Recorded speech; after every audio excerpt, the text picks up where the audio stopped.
Hello everybody, hope everybody's having a good day and a good week so far, and welcome to my channel. These are the Wet n Wild body mist, and I did not like these. I got this at my store. They only had 3 of them left, and I bought all 3, and I did wear them all last week to work, and I did not care for. I just didn't like these, and I usually like LA colors, but I just didn't care for these at all.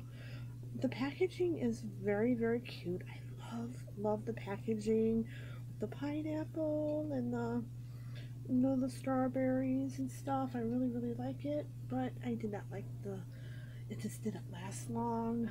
I did not like it.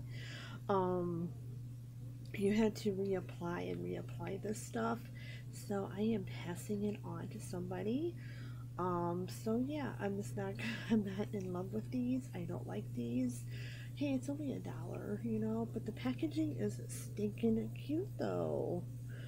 I just really love the packaging. Whoever thought of body mist, that was a brilliant idea by LA Colors. So maybe they will come out with a body wash and a um body cream, maybe. That would be kind of cool. But I was just not impressed with this. Like I said, I had to reply it and reply it. I wore it all week last week to work, and nobody couldn't smell anything. So if you guys like my videos, please like, sub, and comment. Thanks for watching, and have a good day.